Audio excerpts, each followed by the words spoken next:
My boss underpaid me, so I turned their betrayal into motivation to become their biggest competitor. The summer sun beat down on my back as I hauled another wheelbarrow of mulch across the sprawling lawn. Sweat stung my eyes, but I didn't mind. Landscaping was my passion, transforming overgrown yards into works of art, coaxing beauty from chaos. I'd been working for Bill and Shelley's company, Greenhaven Landscaping, for 5 years, and I thought I'd found my place in the world. Bill with his booming laugh and endless supply of dad jokes, and Shelley with her warm smile and knack for remembering everyone's birthday, were like family. They'd even given a heartfelt speech at my wedding last year, toasting to my future with my wife, Emma. To Jake, Bill had said, raising a glass. the hardest worker we know, and a man who makes every yard and every life better. The room had cheered, and I'd felt like I belonged. But belonging, I'd learn, came with a price I hadn't seen coming. It started with a nagging feeling. My paycheck seemed thin for the hours I was putting in. 60-hour weeks, sometimes more, shaping hedges, laying stone paths, and designing gardens for Greenhaven's wealthy clients. I'd chalked it up to taxes or maybe my own math skills. But one evening, after a long day, Emma sat me down at our kitchen table, her brow furrowed over a stack of pay stubs. Jake, this doesn't add up. She said, sliding a calculator toward me. You're making less than minimum wage some weeks. And these overtime hours, they're not paying you time and a half. I stared at the numbers, my stomach twisting. That can't be right. Bill and Shelley wouldn't do that. They're good people. Emma's eyes softened, but her voice was firm. Good people don't shortchange their employees. You need to talk to them. The next morning, I pulled Bill aside at the shop, my heart pounding. The garage smelled of gasoline and fresh-cut grass, and Bill was sorting through a pile of pruning shears. Hey, Bill, I started, my voice shaky. I think there's a mistake with my pay. My hours aren't adding up right. Bill's smile didn't falter, but his eyes flickered. A mistake? Nah, Shelley handles the books and she's sharp as a tack, but I'll have her double check. Shelley's response came later that day, delivered with her usual warmth. Oh, Jake, it's just a mix-up with how we log overtime. We'll sort it out next pay period. She patted my arm, and I wanted to believe her. But the next paycheck was the same. And the one after that. Weeks turned into months, and the mix-ups never stopped. Emma and I crunched the numbers again, this time with a friend who was an accountant. The truth hit like a sledgehammer. Bill and Shelley had underpaid me by tens of thousands of dollars over the years. Hundreds of hours of overtime unpaid. Raises I'd been promised, never delivered. The accountant shook his head. This isn't a mistake, Jake. This is theft. I confronted them again, this time with the evidence in hand. We met in their cozy office, decorated with photos of their vacations and framed awards for best local business.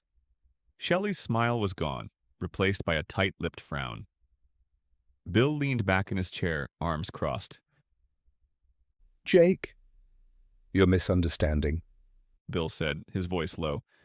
You're paid what you're worth. If you don't like it, there's the door. I felt like I'd been slapped. What I'm worth? I've built half your clients' yards. I've worked weekends, holidays. And we've given you a job. Shelley cut in, her tone icy. A family. Don't throw that away for a few dollars. A few dollars. The words echoed in my head as I walked out, my hands shaking. That night, Emma held me as I raged, then cried, then sat in stunned silence. Bill and Shelley weren't just my bosses, they'd been my mentors, my friends. Their betrayal cut deeper than the money. But as the shock faded, something else took its place. Resolve. I wasn't going to let them break me. If they thought I was just a hired hand, they were about to learn how wrong they were. I quit the next day. Bill smirked as I handed in my keys.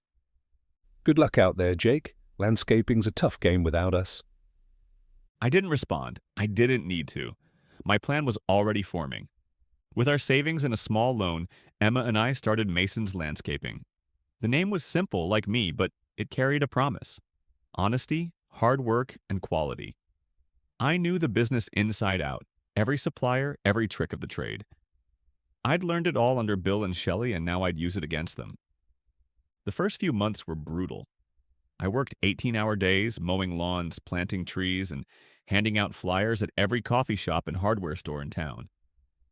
Emma handled the books and marketing, her faith in me unwavering. Slowly, clients came. A neighbor who'd seen my work at Greenhaven, a local business owner who liked my hustle. Word spread. Jake Mason was the guy who'd make your yard a masterpiece, and he'd do it for a fair price. Then came the breakthrough. One of Greenhaven's biggest clients, a wealthy couple whose estate I'd transformed 2 years earlier, called me. They'd heard I'd gone solo and wanted to switch. We always liked your work best, The wife said. Bill and Shelley just send kids now who don't know a spade from a shovel. I took the job and I poured everything into it. Custom stonework, a koi pond, a pergola draped in wisteria. When it was done, the couple hosted a garden party and invited half the town. My business cards disappeared faster than the hors d'oeuvres. More clients followed, many defecting from Greenhaven. I heard whispers that Bill and Shelley were livid, but I didn't care. I was too busy building my dream. By the end of the first year, Mason's Landscaping had 6 employees, a fleet of trucks, and a waiting list. I paid my crew well, above market rates with overtime and benefits. I'd never cheat someone the way I'd been cheated. One spring morning, as I was unloading sod at a new job site, a familiar truck pulled up. Bill stepped out, his face redder than the clay soil under my boots. You're stealing our clients, He snapped. This is low, Jake. I set down the sod roll and met his glare. I'm not stealing anything. I'm earning it. Maybe if you'd paid me what I was worth, I'd still be working for you. Bill's jaw tightened, but he had no comeback. He got back in his truck and drove off, kicking up gravel. I watched him go, feeling not anger but pride. I'd taken their betrayal and turned it into something better. Today, Mason's Landscaping is the top name in town. We've got contracts with schools, businesses, even the city park district.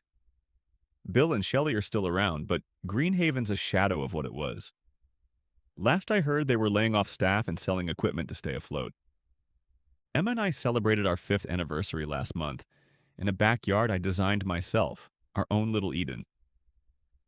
As we sat under the stars, she raised a glass. To you, Jake. You didn't just build a business. You built a legacy. I smiled, thinking of Bill's smirk, Shelley's cold words, and the long road I'd traveled. They'd tried to take from me, but they'd given me something too. The fire to prove them wrong. And that, I realized, was worth more than all the money they'd stolen.